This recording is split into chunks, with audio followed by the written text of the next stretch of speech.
There are so many interesting, horrifying, or downright weird things in this big world of ours. Each week, we'll bring you a new true crime story that has little to no coverage in English. Let us do the translations, so you don't have to.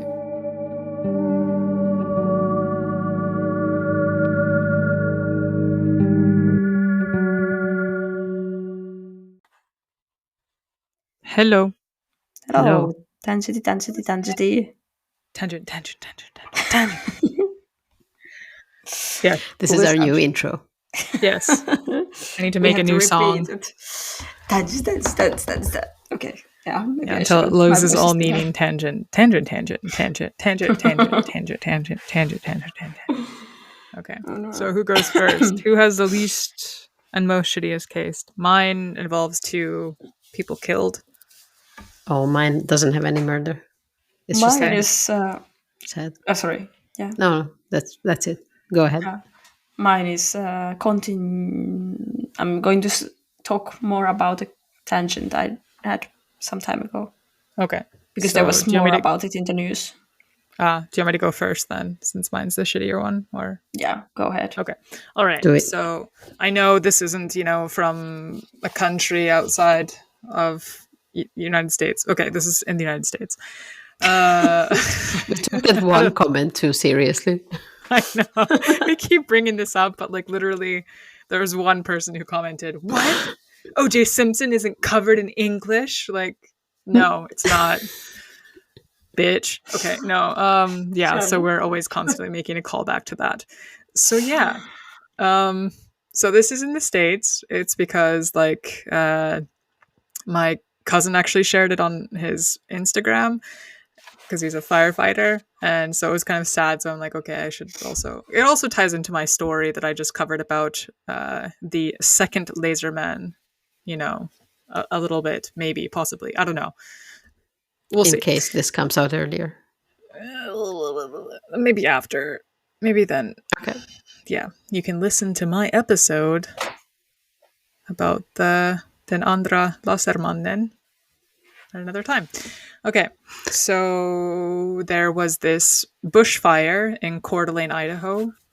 And so these, firefighters go because, of course, they're doing their job, show up to the bushfire to put it out because, of course, it's in summertime. So, and in Coeur d'Alene, it can be fucking really dry. So then bushfire can become a major ass wildfire, right? So they show up and it was an ambush. So this lone gunman decided to open fire on some firefighters. Why? Yeah, so that was the firefighters. So that was the question, like, why the fuck, right? So there was this ABC 7 news coverage that said that suspect in killing of 2 Idaho firefighters previously wanted to be a firefighter, apparently. So he was probably just angry. And I guess he was the 20-year-old suspect apparently had wanted to be a firefighter. We don't know if there's a nexus to that desire and what happened yesterday. So this was just, I think, on Sunday or Monday that this happened. So the 30th of June or the 29th of June. And yeah. But like you're 20. You said 20. 20. I mean, you can apply when you're 18. So yeah, I mean, okay, you wanted to be a firefighter. Maybe give it another try. Yeah, like now he can't ever be a firefighter for sure. No, and he's dead, of course, because Oh, yeah. he definitely won't be. But yeah. That too. He died. Yes. Oh, okay. Well, anyway, like what? Just when you're young, this is for all the young people.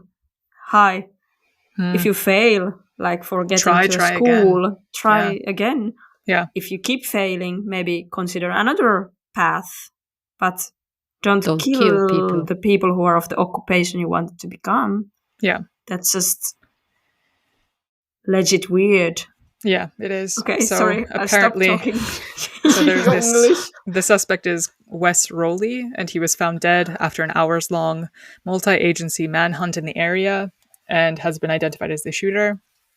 And it was apparently that they had 5 prior interactions with Rowley, but they were minor in nature, according to like one of the investigators, and or chief, county sheriff Robert Norris. And Norris said that basically, super minor nature. They included welfare checks and trespassing incident in which Rowley was asked to leave and cooperated on being asked to leave. And then they haven't taken any inventory of his vehicle yet, but that would be a good place to start. And basically the victims were Battalion Chief Frank Harwood, 42 years of age, of the Kootenai County Fire and Rescue Department, and he was fatally shot. He was a 17-year member of the Kootenai County Fire. Second victim was Battalion Chief John Morrison, age 52, of the Coeur d'Alene Fire Department, who was fatally shot. He was a 28-and-a-half-year member of Coeur d'Alene Fire Department. And engineer Dave Tisdall, 47, of Coeur d'Alene Fire, is in critical condition, and he is a 23-year member of the department. Tisdale underwent 2 successful surgeries for his gunshot wounds. So basically, this Norris says, like the sheriff said that the gunman was shooting at first responders from a tree, and he had experience climbing trees, I guess. And it was a total ambush, and they didn't have a chance at basically surviving. So, pretty fucked up. Yeah, just wanted to share that to get coverage. So it kind of like also goes into this mind or this aspect of like, they feel wronged, or they feel like, society owes them something, like this strain theory that I was talking about. And it's like they can kind of rationalize their motives or their ideas of what they're going to do, and just to make themselves feel better. So it's like I don't even know how this could be rationalized. I don't never know. I don't know either, but it's like from criminologists, they say that, there's this kind of psychology behind the person who tries to rationalize these things so they can do these fucking horrific acts, which is fucking heinous that anybody else could ever do, which of course none of us would. So just pretty fucked up. So it kind of tied into my last case a little bit, at least, like shooting people. Okay, not a protected class necessarily, but just like a coveted, or he felt othered in maybe a way, and then he felt like he was on the outside, so he needed to make people pay, or I don't know, who knows what his actual motivation. I think this resembles a bit like this, what is it called? Like a chauvinist murder, like where you murder women because the women wouldn't be your girlfriends. Yes. Or like this is a bit of like a revenge situation too. Yeah. Like if I can't be a firefighter, then I hate no you one all. will, or make them pay or whatever. Yeah, which is completely fucked up, because of course, like all these people, like 20-something years of service, all of them, and then they were fucking gunned down by this fucking asshole. It's just fucking unnecessary. Fucking unnecessary. And very sad. Like, yeah. Not okay. And it's like, I mean, okay, like I love my cousin, and I just kind of like, I'm very proud that he is a firefighter, because he's now like newly become firefighter since he's young. And it's just like, of course, I can't imagine what his mom, is thinking, or my aunt, because also her husband is also a firefighter. So my cousin's dad is also a firefighter. My other uncle is also a firefighter. And like, okay, it's a dangerous job, of course, we all know that. Like usually it's already dangerous because of the fire, and like but then it's like this other aspect, like you go out on a call, like what the fuck, or like I hope this isn't going to be one of those cases where there's other people taking inspiration or something. There's not another one of these fucking cases where, oh, that's a good idea, let me kill some people, or but I don't like, it doesn't sound like that, but yeah. But I mean, mostly firefighters wouldn't be the typical targets of these kind of attacks, because like with police officers, you can kind of like people feel like they were mistreated, or many times they are, but the firefighters, like they're like innocent, like completely. They're like the fucking child in this regard, like, and a child is innocent and whatever, like, if anything, they're just helping you. Or like a paramedic, especially like paramedic and firefighters, they go together. So it's like, why the fuck would you? Why would you? Yeah. So makes you think why this guy couldn't get into the whatever mental firefighter reasons. school, probably. Because they have interviews, I believe. But was it said in the article? No, it wasn't said. Because they're still investigated. I mean, this is 2 days old or 1 day old. But yeah, they said because I think at least in Finland it's very difficult to become a firefighter. The physical tests are super difficult. Yes. So you might be really motivated and all good, but it's just you're not strong enough. Yeah. Which I can imagine you could when you're in your 20s, and then if you really want to come, train your muscles for another year. Okay, it's not only muscles, I know, but physical strength. Yeah, but as far as I understood it, it's of course, there's the physicality of it, which you need to, pass the minimum requirements, and then there's also the mental aspect, and then you also need to get these types of things. So it's becoming a police officer is kind of the same shit. I mean, mental aspect is another reason why people should get turned away from being a police officer in cases. Yep. But yeah, so just wanted to share that. Pretty shitty. Yeah. Yeah. Yeah. Okay. What's next? Who's next? Should I go first? Because Petra, you have a continuation thing. Yeah, of my last tangent. Yeah. So yeah, you can go first then. Okay. Yeah. So no one dies in this story. Good. Yeah. For a change. Maybe we should have left this as last. But anyway, so it's about real estate fraud. Fraud. My favorite thing. I know. I was it's going to be fraud. If it's not murder, it's going to be fraud when it comes to the Of course. Really, though. But it also involves the abduction of an old woman. What? So how old are we talking? Can't walk without a cane, kind of old, or 60? 89.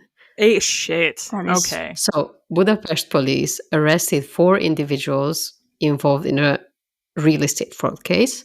The suspects abducted an 89-year-old woman and, without her consent, sold her apartment in Óbuda, which is a district in Budapest, for 60 million forints, approximately 150,000 euros. What the fuck? But I have so many questions. I know, especially when you said against her will. I was yeah, of course that's what kidnapping is. But then selling they sold her apartment. No, that's what I mean. And then you kept going. Yes. I was oh, shit. How? So they took most of the money for selling the apartment, and also in the meantime they held the victim under strict supervision in a property in a different city, allegedly waiting to access the remainder of the money. I don't think they got the whole amount, just part of it. And so they kept this woman in an apartment. But she's alive because you said no murder, so I'm happy. She is alive. Yeah. So the case initially appeared to be a missing persons investigation, but then the detectives quickly uncovered suspicious events. I don't know there are not too many details. This came out in May. Oh, this lady was missing, but while she was missing, she also sold her apartment. Yeah. Sus. They somehow identified a vehicle route, and then anyway stopped a car. What we know is that they stopped a car on the 8th of May and found this missing woman inside the car with 2 female suspects. I don't know why they stopped this car. It might have been for a different reason. Tail light. I guess they ID'd them. I don't know. Yeah. But I'm just how do they pick the victim is my question. Sorry, you're okay, I'll stop. There's a little bit more and then we can discuss. Okay. So the woman was safely returned home while the suspects were taken into custody. A 3rd accomplice later turned themselves in, and the 4th was captured the next day, hiding behind a shed in a backyard. Okay.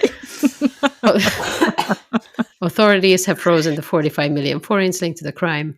Good. And their investigations are ongoing to locate the missing funds. And people in the comments were questioning a lot of things, what is there had to be a lawyer involved in this, for signing the contract to sell the apartment. Who was the lawyer?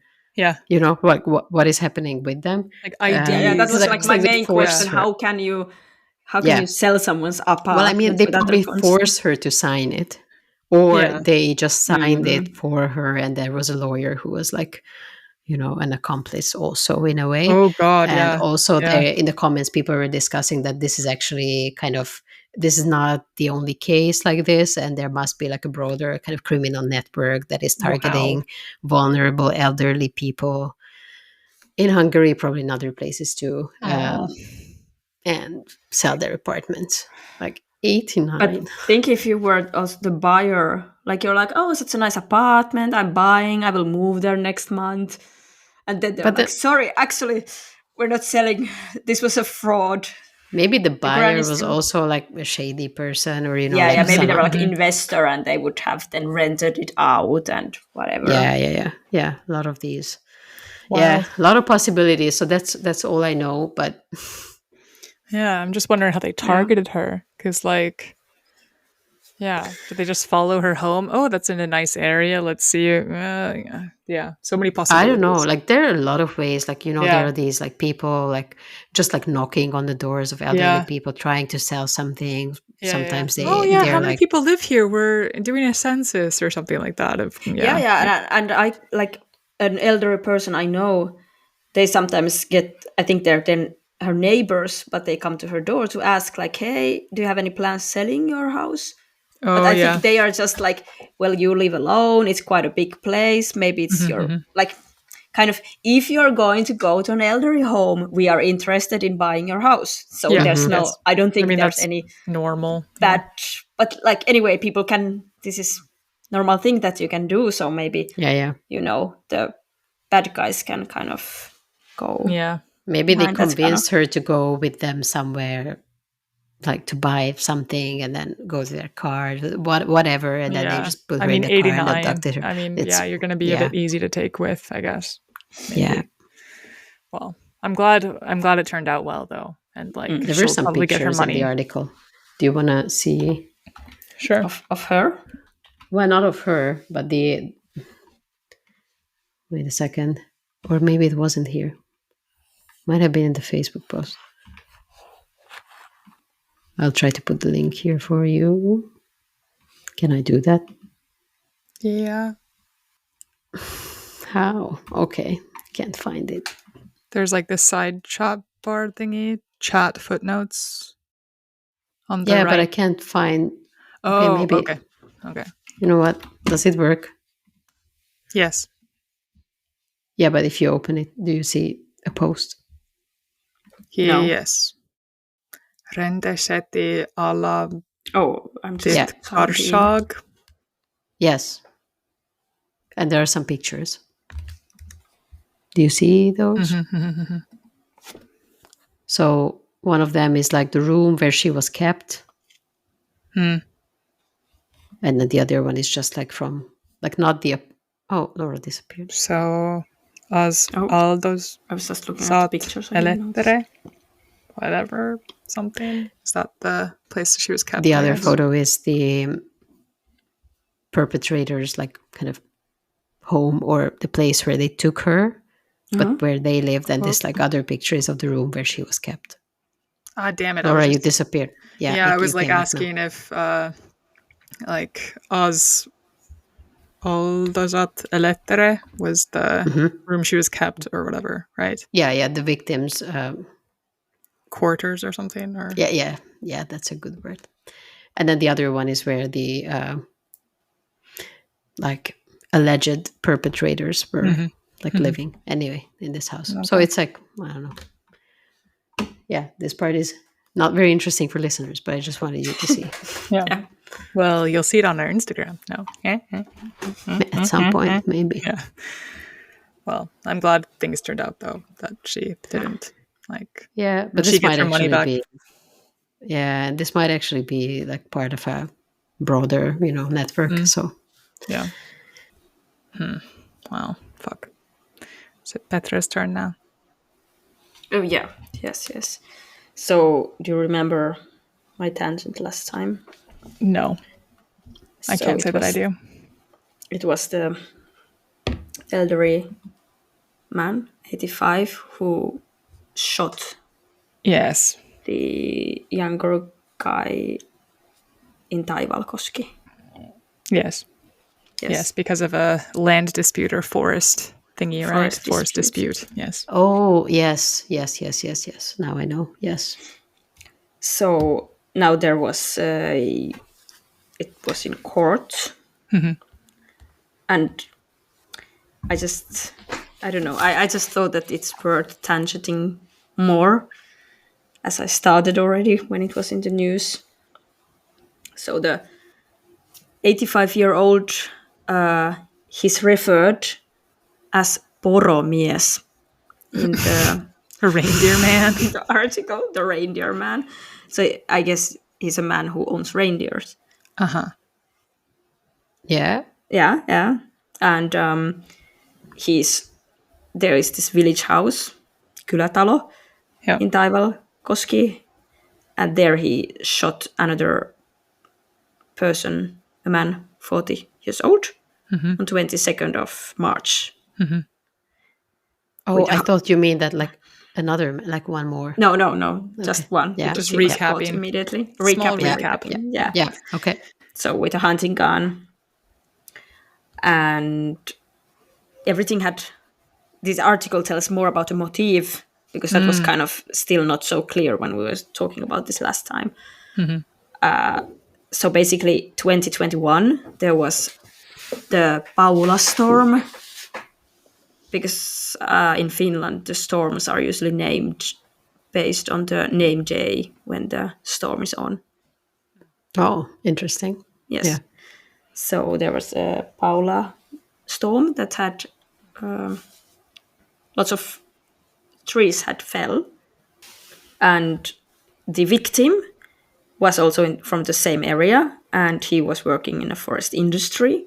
So he had come to the poromies to talk about like picking the fallen trees, because like to use as wood. Yeah. And apparently they had quite a lot of forest, the poromies and his wife. So anyway, they had some dispute, like they were kind of disagreeing on like what's, like looking with the map, like what should I take, and the poromies is like, no, not that much, and only the fallen trees, or so on. I mean, that seems legit. I mean, like easy peasy. There's a fallen tree. Take it. Don't cut anything up. Don't cut anything down. Right? I mean, yeah. Sounds easy enough. But then afterwards, the forest industry man had been there. The poromies was like, that was too much. You shouldn't have taken that much, and he was really upset about it. And clearly, yes, like he had apparently been really upset about it, and like for a long time. Like he had since talked 2021. About, yeah. And one of the people who knew the victims had said that the victim had been kind of afraid of him. Yeah. Like that. But like, okay, so this was like a Metsä dude, like from like some actual organization, or just that he owned the forest as well, like next, like the plot next to the poromies? No, I think he was just like a forest industry. Okay. Like he would go to other people's forest and say like, I will buy wood from your forest. Yeah, and then you would make an agreement with him, and then so then therefore, like, okay, if the guy took too much, then ask for more fucking money or something, and be like, hey, or take him to court for more money. But for trees, I got image from this article that it was not about money. It was about the principle that he took the fucking trees.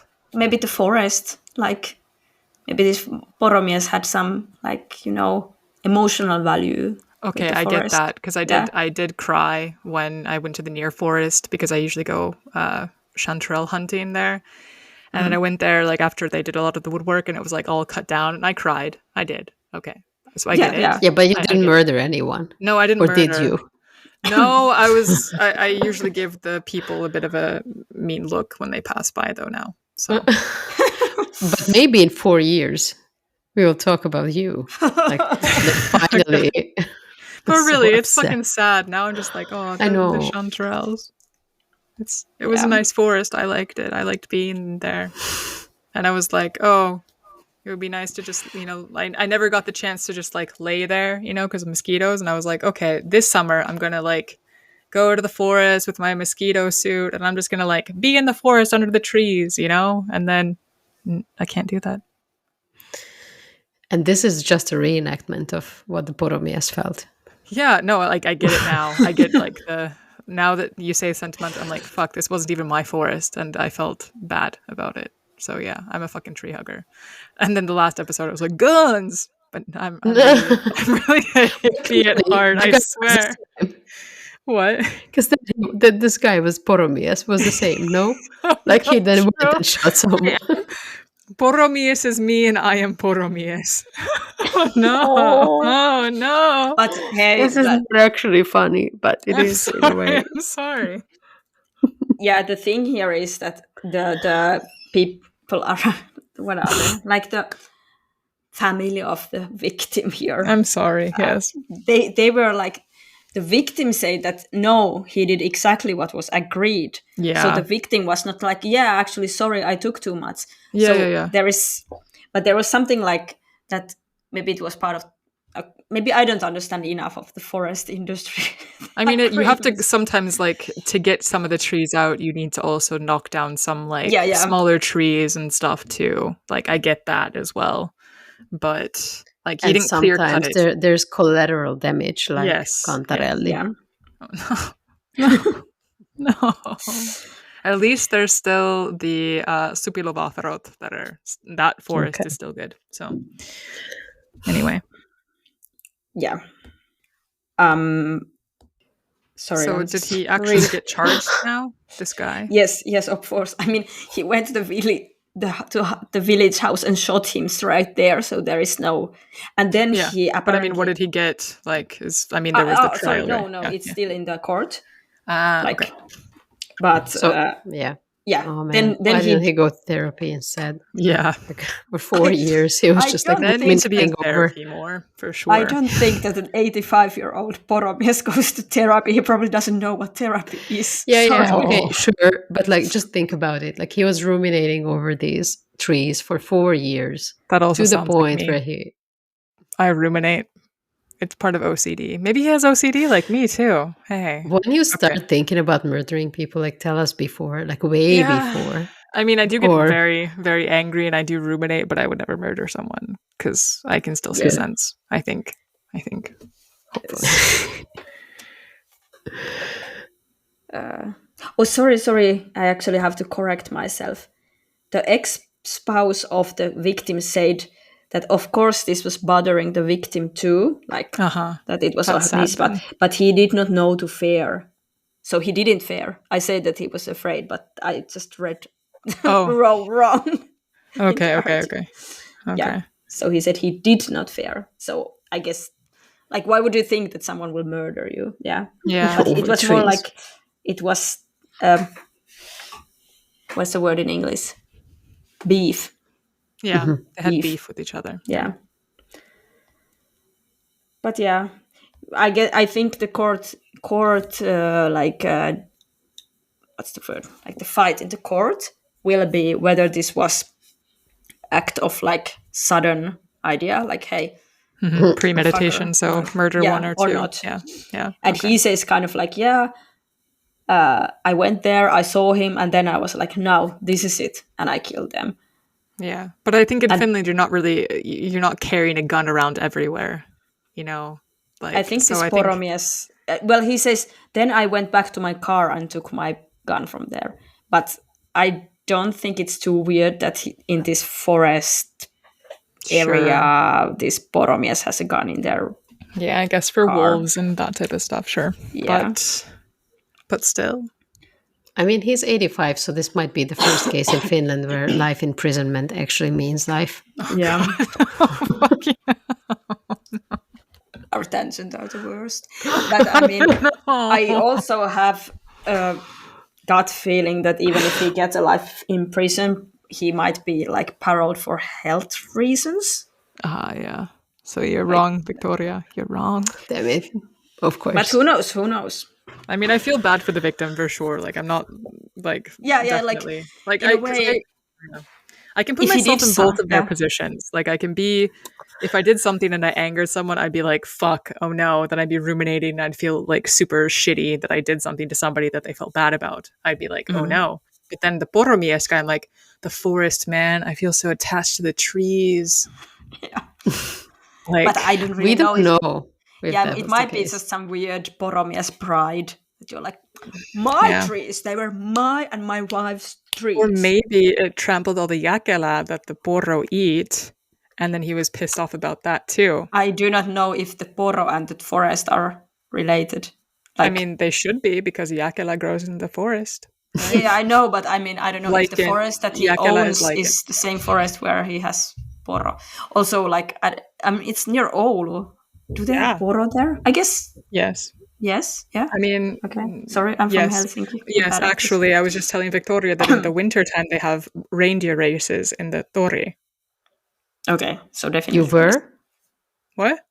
You were telling me? You were going. I was like, yeah, they have like these in the wintertime. They have like these reindeer races. Like the person is on skis behind the reindeer, and then the reindeer running. It's a race. Like there's two people, they're racing each other. When did you tell me this? Sometime when I knew that you were going to Oulu, and I was like, and then you go to the pancake house that's near the. Yes. But then that was closed. I remember the pancake house.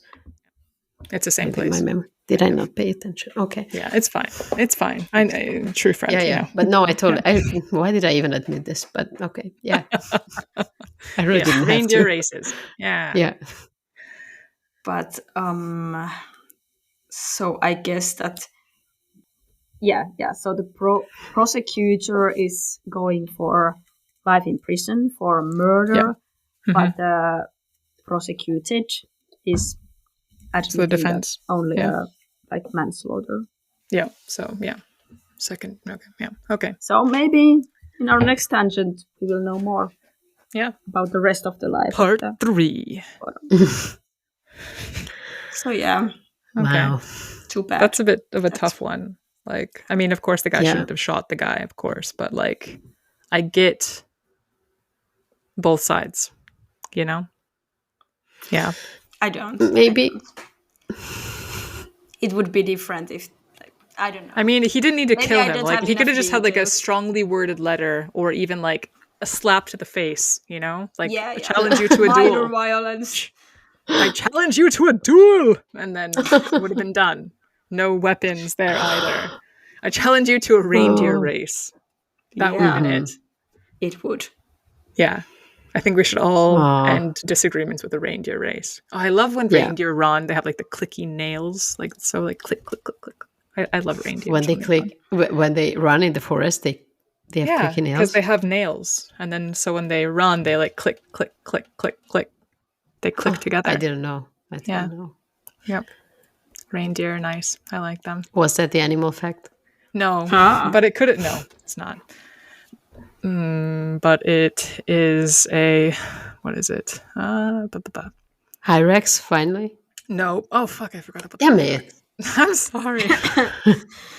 So I'm following this account on Instagram. I sent this to you, Victoria. I didn't send it to you, Petra. I'm sorry. But this guy, Michael Stuka, he is the shepherd of the world's first flock of gay sheep. So yes, that was great. He was looking after. He looks after 21 cute gay rams whose wool is used to make clothing items in aid of LGBTQ plus causes. So I'm vegan as well as Victoria, and of course we don't believe in using wool. But then I was like, but these are rescued sheep that need to be sheared anyway. I could maybe wear this type of wool because it's gay sheep. Yeah, I mean, it's not their fault that they were bred to kind of endlessly grow their hair. Yeah. So basically, exactly. Yeah. They're engineered for it, right? Yeah. And so the founder of this company basically said that about 1 in 12 sheep is gay. So that's pretty cool, I think. And that, so of course, I think like dogs or whatever, sometimes rams jump each other or whatever, and they apparently also just show interest in males, and they like reject the females. And apparently there's supposed to be like a ratio of 1 ram per 50 ewes, or female sheep. And if the ram is gay, he doesn't, sire offspring, obviously, with any of these 50 females. So then what do? They kill the sheep, because like it's better to kill them than, waste food resources and stuff on them, and then they get another male in there. I mean, later they kill all of them anyway. Yeah, that's the shitty thing. But not with this, because then they're rescuing them. So, and they can live out their life. So, yeah. But did you know that 1 in 12 sheep are gay? No. And getting rescued. And then get rescued by this German company. So, in a way, being a gay there will save you. Mm-hmm. Yes. Some of them. Yeah. Yeah. Because then there was also this, information. He's like, quote, "What really delights me is that so many people profit from the project, not just one person who came up with the idea. The entire profit goes to the Federation Queer Diversity in Germany, or LSVD+, which helps various LGBTQ plus causes. According to the Human Dignity Trust, 63 countries still criminalize LGBTQ plus activity. And yeah, so this LSVD plus aids in this, or whatever, helping out. So yeah, fucking 63 countries. Jesus. Nice. Yeah, yay for gay sheep. Yeah, and then he said that could there even be more LGBTQ plus sheep, like lesbian, bi, or trans sheep? And then, while Stuka can't answer the question for sure, he shares that while female sheep, it is harder to witness any clear homosexual behavior, but to be honest, so far I haven't had the time yet to scrutinize that. So you can check out Rainbow Wool, and yeah. Mm-hmm. So nice. Them. I need a patch from them. I think I'll buy one at some point, but yeah. That is cool. Yeah. Gay rams. Too bad this doesn't come Rainbow. up in June. Yeah, we're a bit late. Yeah. Oh, well. Okay. Maybe I can mention that quickly. But wait, it was after the animal fact. But anyway, Pride March, Pride in Budapest was banned. But despite that, it was actually the biggest ever. Because people were like, fuck you. Yeah, I heard fuck about you. Oh, do we need to cut that out too? Or can we No, you can leave that in. Fuck Orban! Yeah! Yay! Yeah, 200,000 people marched. Wow. And I think the previous record was 35,000. Wow. That's Budapest great. Pride. So you can't arrest everybody, it's complicated. Can't arrest everybody. Exactly. So I was very proud. Yes. And it was great. I'm proud of your country. That's it. It's a more complicated story, a lot more details, but yes. Let's not go into that. But just mentioning here that yay. Love wins this Some time, good news. Bitches. Yes. Yeah. Okay. Okay. I guess bye. that's it. Okay. Okay, bye. Hey, parolla. Bye. Bye.